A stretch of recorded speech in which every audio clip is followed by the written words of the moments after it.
Okay, so picture this. You're flying with your Rosh Hashiva. Rosh Hashiva needs to go to a chasnas. You're flying with him and you're in the airport, and he has a safer open, and you're not watching the news. And all of a sudden, on the news that you're not watching, breaking news. Breaking news, Achashverosh moves the capital of the country to Shushan. Okay, that's a very big deal. So all of a sudden, everybody's talking about it. It's like the equivalent of here, they move, Washington, D.C. gets moved to Detroit. Right, very big deal. Everyone's trying to figure out what it was. It's a surprise. It didn't really make any sense. And then all of a sudden, so first they have the reports. They're doing it because he built a throne in Shushan, and they couldn't move it, so he's going to move everything over to Shushan. And then they talk a lot, right? And then they have a lot of speculation about why. Then they have analysts.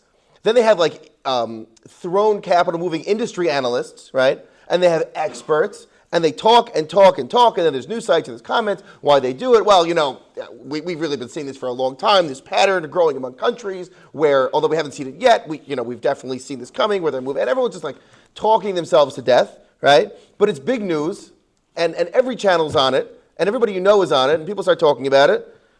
And you turn to Rosh Hashiva, and you say something like, the Rosh Hashiva here, they're moving the capital to Detroit. He looks up from his sefer, he hears, and he goes, two biggest words you might ever hear in your life from Rosh Hashiva. I think it's actually one word. He goes, "Nunu," which means I hear. I'm not nispal. In English, the best translation I think we have for that is meh. Meh is a little bit more like I don't care enough to care. Nunu is more like I hear, but okay, I'll keep it in mind. But I'm not nispal. I'm not frazzled from this. Fine. Okay.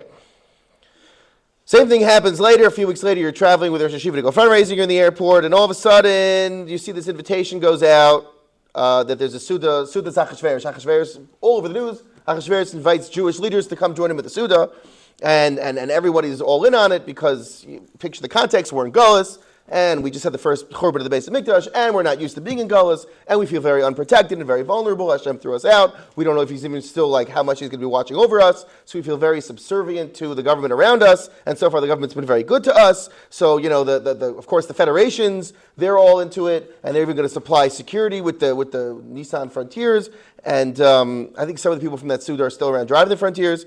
And then they have Askanim involved, and they have all, rabbis involved. We have to be a part of it. We got to do it. It's not really the place to be. It's like going, like we say this comes up a lot in the Sugya and Makkos. It's like being in Vegas. Not quite the place to be, but we got to do it. Nothing to talk about. Fine. So everyone's nervous about it, but got to do it. All of a sudden, you see Rosh Hashiva gets a phone call, picks up the phone. Someone from the community, from the yeshiva, calls up and says, "Rosh Hashiva, I'm assuming we should go. When does Rosh Hashiva want to ride?" And Rosh Hashiva looks up. Not interested. We're not doing it.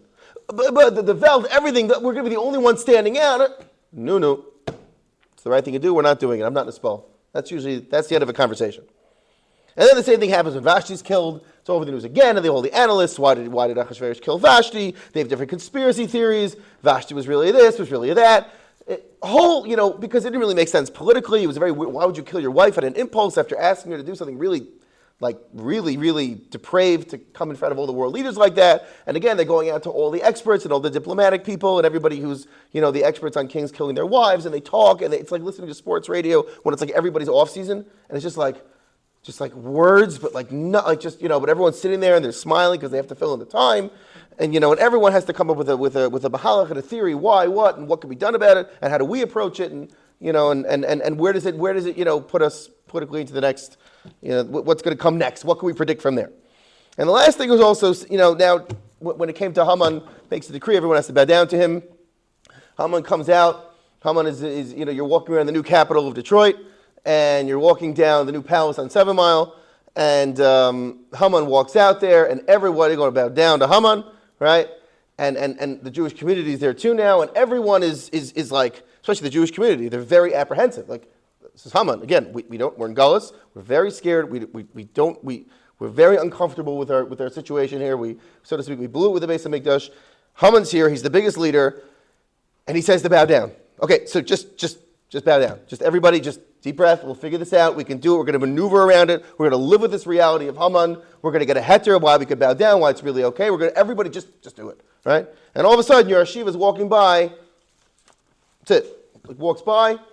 He meets eyes with Haman, folds his arms, and says, No. Not Nespal. Meh. I don't care.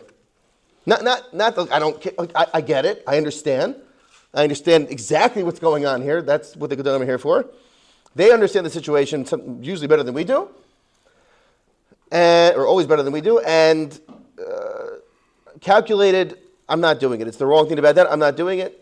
You guys, I suggest you all do the same thing, but that's it. With all the confidence and all the cool, composure reaction of the world, no. Fine. A little while later, all this unfolds. The whole Purim story is finished, right? And we find out afterwards that really the capital was moved just so the whole story would be near Mordechai, who was in Shushan, and the Suda was really causing terrible affairs. It was a trap for us in Ruchnius. That's why Haman set it up. And Vashti was taken out of the case to bring in Esther, and standing up to Haman is what brought Haman down.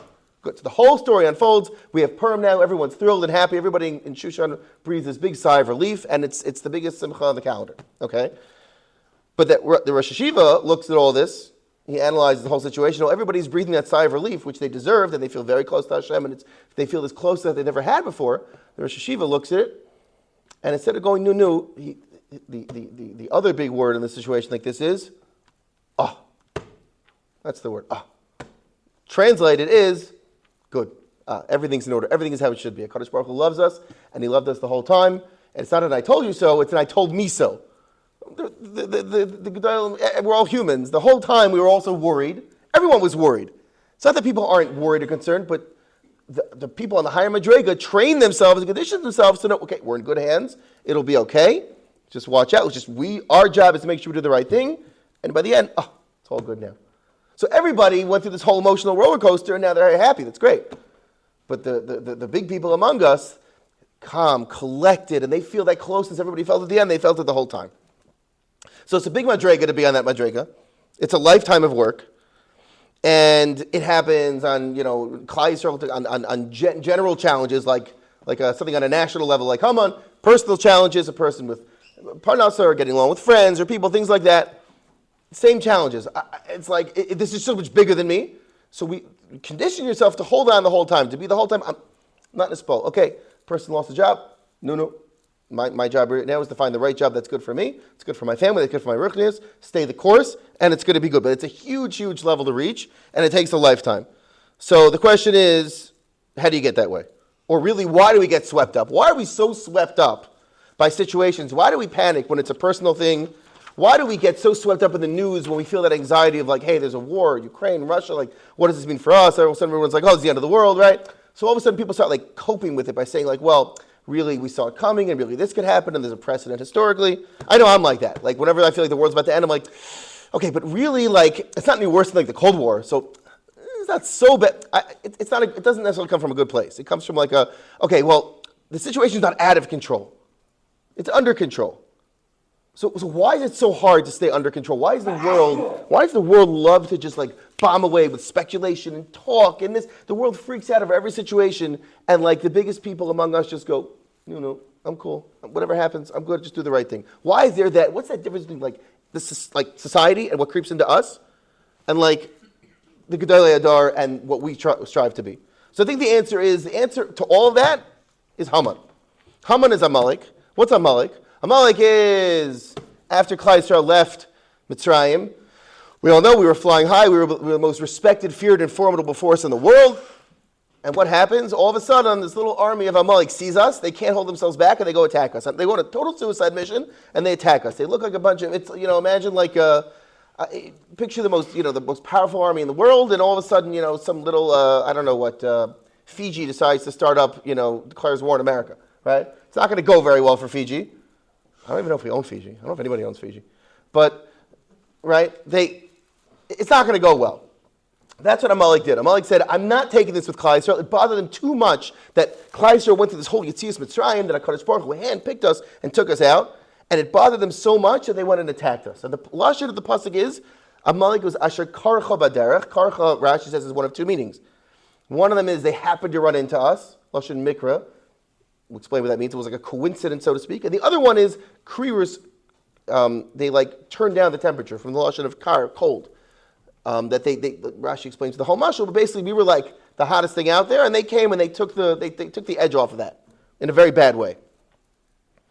And because of that, what they did, Amalek is now people like to say, our biggest enemy. Amalek lost their whole schus to be around in the world. Why? Because Amalek's whole thing was, I think it's really one thing, the fact that they thought that Haman, they met us, Amalek met us, and the Torah describes it like coincidentally, and also that they cooled things off with us. I'll explain it. So what I mean. What I mean is like this. When somebody cools something off, that's the midah of leitzana. Somebody gives this beautiful shmooze, and sometimes there's that one idiot in the background who makes one joke about the mashkiach's tie, and everyone laughs, and the whole shmooze is lost. That's leitzanas. Leitzanas is scoffing. Leitzanas is taking something chashuv and just taking the edge off it and ruining it for everybody. Saying that everything, so that's one lashon, that's one thing. Amalek saw us and said, "Oh, you think Klal Yisrael is so big and they're so amazing, and Hashem took them out of Mitzrayim and He handpicked them? Nah, we'll start up with them." They took off that spileless, that amazement that the world had of us. They took off the edge of that by attacking us. Also, we said that they represent coincidence in the same word. Why? Because their whole thing, why did they take the edge off of us? Why did they attack us? Why did they try to lower us in the eyes of the world? Because they can't stand the fact that there's an outside force of HaKadosh Baruch Hu who picked us up and took us as children and took us out of Mitzrayim. They look at everything as coincidence. It can't be there's this big controlling factor. It's all politics. It's all coincidence. It's like historians would say that there was a Kriyas Yamsuf, but it was like a tsunami. It was all meteorological. It's like, really? People can't stand that. It's like people look at the Brias HaOlam, right? Okay, it was a big. It was monkeys. They'll just come up with anything. It's so clear. I was just at the aquarium and it was talking about how starfish capture other creatures, open them up and eat them. It was evolution. Really? Really? Monkey? Really? But what Amalek does is they look at Klal Yisrael. You see, it's Mitzrayim. It was a tsunami. It was a war. It was a political uprising. We come from monkeys. Starfish just realized they watched a YouTube video how to eat. That's their whole thing, because they can't stand the idea that they're responsible to there's HaKadosh Baruch Hu. Easy answer. HaKadosh Baruch Hu, not even a question. HaKadosh Baruch Hu created the world. We have this world here. Everyone, we've had this chain of Messiah. Klal Yisrael is still around. Nature, every little, no, Haman can't take that. It can't be that there's a Hashem. Take Hashem out and find any alternative. That's Haman's thing. So again, Haman's thing was, it's all coincidence that we left Mitzrayim, and they started up with us to show that to the world, that we can fight Klal Yisrael, because there's really no driving force. Even though that was ridiculous, after 10 Makkahs, after Yetzias Mitzrayim, that's Haman's thing. Fine. Now, that's the same way society looks at the world. It can't be that there's HaKadosh Baruch Hu running. When you look at World War II, and you look at the battles, and you look at Normandy, and you look at all these coincidences, so to speak, if you're society, it's a coincidence that the weather cleared up the minute that they went on the attack. You can look at World War II. You can look at anything really. You got a parking spot in the supermarket, but you can look at it it just happened to be that way. Wow, I was pretty lucky, right? Or you can look at it that no, there's a Kadosh Baruch Hu watching every event in the world, the big ones, and watching us every minute. So the world looks at it it happened to work out that way. We look at it as no, we know that everything's being controlled. Right? For us, it's a bigger picture. For them, it's just random. What happens then when something, let's say there's a depression in the 20s in America, the economy collapsed. What do people do? They kill themselves. Because it can't be that there's the Amalek mindset and society's mindset is it can't be somebody's controlling this, because I want to feel in control. I don't want to feel responsible to HaKadosh Baruch Hu. I don't want to feel responsible to something bigger. So I want to be in control. When it's going my way, I sit and I analyze and I talk about the stock market and I think I'll invest in this, invest in that. But what happens when it falls on my face? There's nothing I can do. The market just crashed. There's nothing I can do to maneuver out of this. It's that's it. It's suicide. It's over. It's okay, we have to learn to live with a new reality. Right? The new reality is people are going to be poor, and the new reality it's like when Klal Yisrael was facing Haman, right? A lot of people were saying the new reality is Haman's in charge. We have to do what he wants, and we have to listen to him. And if Haman says bow, and if you don't bow, right, got to tread very lightly, because people were thinking, the society thinks, Haman is our biggest enemy. He's got us on a string, and whatever he wants, we got to do. Otherwise, he'll just wipe us out in a second. That's the Haman way of looking at it. The Klal Yisrael way of looking at it is no. We're in Galus. Hashem put Haman, so to speak, in charge, and Hashem could undo Haman also. Our goal is just to do the right thing. We don't need to maneuver. We don't need to think of political maps and look at history books. We have a guiding light. We have the Torah, and we're good. So, fine. So we talked about Yetzias Mitzrayim. Yetzias Mitzrayim, Amalek were the ones to start up with us, and they couldn't stand the fact that we were handpicked by Hashem. It must have been something random. Fast forward to Shushan, okay? So, again, we're in Shushan, we're in Galus. It's the moment we all dreaded. Haman is, so to speak, in charge of us. Haman grabs power, okay? Our whole sense of security depends on him. Comes along Mordechai, folds his arms and says, no. Everyone's bowing. I'm not nervous about it. Can you imagine? People were freaking out. People were very scared. Mordechai, people were thinking, what are you doing? Don't the rabbis get what's going on over here? Right? But Mordechai was like, no, I don't look at it like CNN wants me to look at it. I want to look at it the way Hashem wants us to look at it, which is Haman's a puppet. Yeah, it doesn't look very good for us now, but Haman's a puppet. There's a bigger picture. HaKadosh Baruch Hu is calling the shots. You could make all the political maneuvers you want, Haman. And you know what? You could even build a tree to hang me on. I don't care. It doesn't bother me, says Mordechai. Mordechai's watching all this happen in real time. He doesn't care. As long as he's doing that, it doesn't mean, I'm going to just sit and do nothing. I'm doing what I have to do. I'm not worried. He's telling Haman, you have a free choice. You think you're the one, you think you're the dictator, and the world's looking as if you're the dictator and you're the one in charge. You have free choice, but you have absolutely no say. And Mordechai's thinking, you're Zaidi Amalek. He challenged us thousands and thousands of years ago when we left Mitzrayim to show that he had to say, even though he was the underdog, and it didn't work out for him. Well, now you're all powerful, and it's still not going to work out for you. Meaning Haman's probably thinking, maybe, this is our big chance. We get to finish all Klal Yisrael. Klal Yisrael thinks that they're the ones who are directed by HaKadosh Baruch Hu. Here's my big chance. Mordechai's thinking, it didn't work for you then, and even though you're all powerful now, you're going to watch. The bigger you are, the harder you will fall, and it's not going to work for you. Mordechai was cool, composed, and confident. He had no problem. He had bitachon, and it's fine. And we know how it ended. It ended with that last loud Haman in the Megillah, where, Haman fell. As soon as he fell, it fell very, very fast.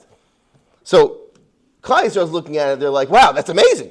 And Mordechai's looking at it like, you're right, at the Mitzvah Shem, you'll be in my Madrega one day, where it's amazing, but it's not shocking. I saw this coming the whole time. I didn't know how it would unfold, but I was cool, composed the whole time. I was fine. So it's a huge lesson for today, right? The world doesn't learn its lesson. The world is still doing this. There's news and talk, anything to death, whatever you want. There's candidates, there's political parties, there's diplomacy. Anything could be analyzed to death, and then there's always a mahalach. It comes down to, well, we could just do this. We could just vote this person in. We could just try. It's all we could do something. It's all about control. It's all about people don't want to feel sighted, doesn't want to feel out of control. And if they think that someone else is controlling it, they feel very out of control. So it's all just maneuvering. It's all talking. But for us, it's the same thing also on a personal level. Again, health, parnasa, friends. It's we don't want to feel out of control. So it's okay, it's not working out with that friend. So I'm going to become someone else's friend who's looked at better socially, and I'm going to maneuver around him and get back at him. Or you could just look at it the way we're supposed to look at it, right? Society says there's fate, destiny, blah, all that stuff, right? We don't look at it that way. We look at it that HaKadosh Baruch Hu is going to decide how I do socially. Everyone here is a puppet. I just have to do the right thing. I have to be nice to that person and good to that person and make the right decisions of who I deal with and where I go. That's what Mordechai did, and that's what drove Haman crazy. It drives the Yetzer Hara crazy, drives society crazy. They can't stand it. When you have a paper cut, right? When you have a paper cut, you can't think about anything else, like those bad paper cuts, right? You just can't think about anything else. That was Haman. Mordechai was Haman's paper cut. He saw Mordechai. He had the whole world. Now, there is a point. If you win the lottery, you're not caring about the paper cut. But Haman had everything, and he still couldn't stop the paper cut. This is what drives Haman crazy, drives Amalek crazy, drives the Yetzer Hara crazy.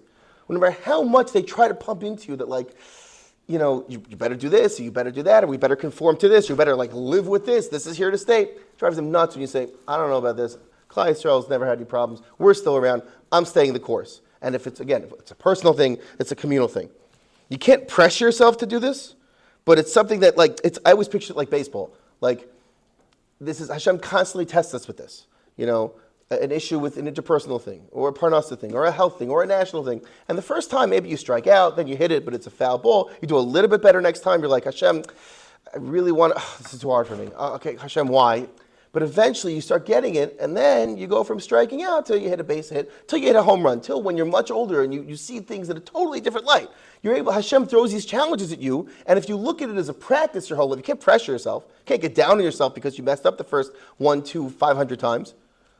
But eventually you want to hit it out of the park. And then the earlier you get to do that, the better you feel. Meaning to say like this. You imagine when Mordechai, after the Purim story, the sooner people realized and put their trust into Mordechai that HaKadosh Baruch Hu was in charge, those people, it wasn't I told you so at the end, but it was I told me so. They felt much better at the end. They were relaxed the whole time. As soon as they latched on that bitachon, and they felt much better throughout the whole process. It's the same thing in life now also. The earlier we get ourselves used to I can handle this, it's going to be good, it's fine, person lost their job, okay, I'm not going to lose it, I'm going to stay composed, HaKadosh Baruch Hu has this. And eventually the Yeshua is going to come. It's so much more rewarding also. Same way people in Shushan were so much happier. The earlier they jumped on the, so to speak, the bandwagon of bitachon, if you're allowed to say it like that. It's the same thing in life also. Society is never going to get it. The world is never going to get it. They're going to dig their heels and keep up this way of doing things because anything but that there's like a greater HaKadosh Baruch Hu that I have to answer to. But for us, it's my world, the world's problems. It doesn't bother me at all. So that's what Purim is. Purim is you tap into that part of you. The same way that Amalek came to, Purim is a midah connected midah. Amalek came to us way back when and tried to start up with us and tried to show that we're really nothing special. The tikkun of that, I think maybe that's why we learn Parsha Zachor, Haman Amalek, is that Mordechai came and said, I'm not nisbal from you. Forget it. We're going to see, it didn't work out for you, but when we do it, it's going to work. You're going to see where you end up. Mordechai came and took that midah of Amalek, that midah of Leitzanis, and said, you're Haman, you're the king of the world, you're Lahavdil, you're whatever it is, I don't know, you're CNN, you're the White House, you're Russia, you're my problems, you're my health, you're my neighbor I don't like. No, doesn't bother me because the HaKadosh Baruch Hu is in charge. And with that, you feel so connected. That's what Purim is. You connect into that. You drink and you get deep into yourself till you find that part of you that connects to Hashem any other time of the year. Say, Hashem, you got this. I'm with you, and it's the best, closest feeling in the world. Keep that in mind and have a wonderful, wonderful Freilich and Purim. Can't wait.